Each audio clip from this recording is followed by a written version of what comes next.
Good morning students. आज हम English के 11th चैप्टर रानी खेत गिफ्ट्स को करेंगे और जो कि रुद्रानी घोष के द्वारा लिखा गया है। तो सबसे पहले हम ये जान लेते हैं कि व्हाट इज़ रानी खेत। रानी खेत क्या है?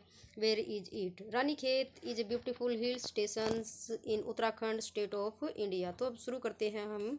The dull light on the frosted glass of the door heralded a new day. यहाँ पर राइटर रुद्रानी घोष अपने घर से देखती हैं कि एक फ्रोस्टेड ग्लास के बाहर एक ब्राइट लाइट न होकर एक डल लाइट आती है। यह बहुत धीमी लाइट होती है और एक नए दिन की शुरुआत होती है। डो A pic outside presented the picture of an overcast sky with tall looming pines standing motionless by a clap of attack from above। Pic का मतलब होता है जल्दी से देखना, और वो जल्दी से जब अपने घर से बाहर देखती हैं तो उसके सामने कैसी पिक्चर आती है। ओवरकास्ट स्काई का मतलब होता है जब आसमान में बहुत सारे बादल होते हैं, यानी कि बादल उमड़ रहे होते हैं। लूमिंग मीन्स होता है धुंधला। धुंधला पहली बात तो ये है कि यह जो दिन की शुरुआत हुई है यहाँ वो डल लाइट के साथ हुई है। आसमान में जो बादल हैं और जो पेड़ों का दृश्य है वो भी धुंधला है। वो सभी मोशनलेस खड़े हुए हैं। मोशनलेस मतलब विदाउट मूवमेंट, और वे एक ऐसी चीज़ का वेट कर रहे हैं। Attack from above the rain from other storm और द थंडर स्टोर्म, यानी कि वो सारे के सारे पेड़ वो पूरा का पूरा दृश्य ही यही इंतज़ार कर रहा है कि कब बादल फटेगा, कब बारिश शुरू होगी। A gust of wind followed by a clap of thunder unleashed the rains. Gust का मतलब होता है कि it's a sudden strong rush of wind, बहुत तेज़ी से हवा चलती है। और थंडर बिजली के साथ, ऐसा लगता है कि जब बिजली कड़कती है तो ऐसा लग रहा है कि क्लैपिंग हो रही है। और इसके साथ क्या होता है कि रेंस खुल जाती है। अनलिस्ट का मतलब होता है यहाँ की कोई चीज़ रिलीज कर देना। वो हवा के झोंकों के साथ और बिजली की कड़क के साथ क्या होता है, बारिश रिलीज हो जाती है।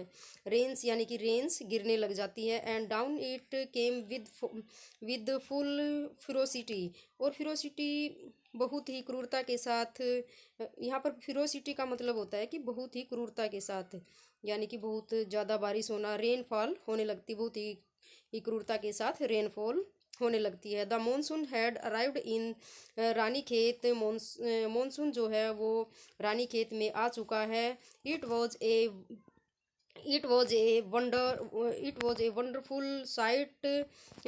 वो बहुत ही शानदार दृश्य था। The water the water gushing and gurgling down the slope. Gushing का मतलब होता है बहुत ही quick and sudden movement. Gurgling is also a kind of sound. जो पानी है स्लोप, यानी कि जो स्लोप है जो कि पहाड़ी इलाका है, और पानी बहुत ही swing and the leaves dancing in mirth to the accompaniment of now roaring wind। Swing का मतलब होता है मूवमेंट, जैसा कि झूला झूलते हैं, एक पर्टिकुलर रिदम के साथ झूला झूला जाता है, स्वे करता रहो। तो इसी तरह से जो पेड़ हैं वो भी हवा से झूम रहे हैं, और लीव्स ऐसे लग रही हैं जैसे वो डांस कर रही हैं। मर्थ का मतलब है आनंद या खुशी। To the accompaniment of the new wind, और इसके साथ जो वो कंपनी कर रही है, यानी कि किसके साथ में है, वो जो खूब तेज़ हवा चल रही है और उसमें आवाज़ भी आ रही है। And the orchestrals din of the pounding rain. दिन का मतलब होता है लाउड नॉइज, और जो पानी बरस रहा है उसकी आवाज़ हो रही है। इनके साथ क्या हो रहा है, पेड़ झूम रहे होते हैं, पत्तियां डांस कर रही हैं on the tin roof of our Bangalore. इन सभी की आवाज़ जो राइटर यहाँ महसूस कर रही है अपनी घर की छत पर। We had to dive inside for our woollen and socks. और इसके बाद इतना मौसम ख़राब हो जाने के बाद वे लोग जल्दी से अंदर जाते हैं ताकि वे वुलन्स और अपने सॉक्स यानी कि मोजे निकाल सकें।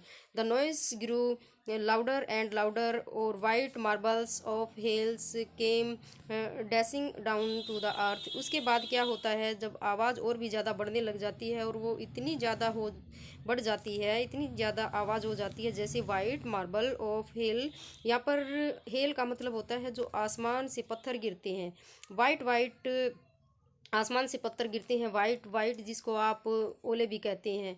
जब वे गिरते हैं तो आवाज़ धरती पर और ज़्यादा बढ़ जाती है। Covering the log in white gravel, और उसका जो लॉन था यहाँ पर वाइट पत्थर लगे हुए थे। वाइट पत्थर जो पूरा का पूरा लॉन उसका उस ओले से या फिर आसमान से जो पत्थर गिरे हुए थे, बर्फ़ से जो टुकड़े गिरे थे, उससे वो ढक जाते हैं। इट रेंड इनसेंसेनेटली इनसेंसेनेटली का मतलब होता है इनसेसनेटली का मतलब होता है लगातार, for a couple of hours. अगले कुछ घंटों तक लगातार बारिश होती रही, यानी कि अगले कुछ घंटों तक बहुत ज़्यादा बारिश ही हो रही थी। एंड देन ए सडन काम डिसेंडिंग ओवर द हिल्स, और इसके बाद पूरे हिल्स पर अचानक से शांति छा जाती है।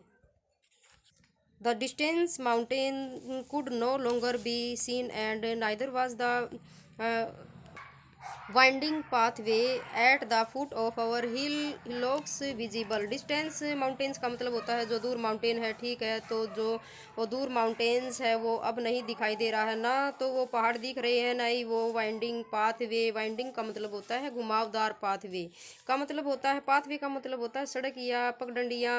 Eight the foot of our hillocks visible, न तो वो दूर खड़े पहाड़ दिख रहे हैं और न ही उन पहाड़ों पर जो पगडंडियाँ गुजरी है वो नज़र आ रही हैं। The temperature had dropped considerably, और टेम्परेचर बहुत नीचे आ चुका है और ठंड बहुत ज़्यादा बढ़ गई है। And the clouds had come down from there heavenly about to visit us, और बादल अपने हेमनली निवास स्थान को छोड़कर वे, ऐसा लग रहा है कि सारे बादल हम लोगों से मिलने आए हैं। I open wide our main door, and to my great delight witnessed lady cloud. यहाँ पर जो राइटर है वो कहती हैं कि जब उन्होंने अपने घर का मेन दरवाज़ा खोला तो वो बहुत ज़्यादा खुश होती हैं और वे उसको देखती हैं। लेडी क्लाउड को उसने देखा कि लेडी क्लाउड फ्लोट करते हुए, यहाँ पर लेडी क्लाउड का पर्सोनिफिकेशन किया गया है। तो लेडी जो क्लाउड है वो फ्लोट करते हुए उसके घर के अंदर आ रही हैं। Floating into the house in her flowing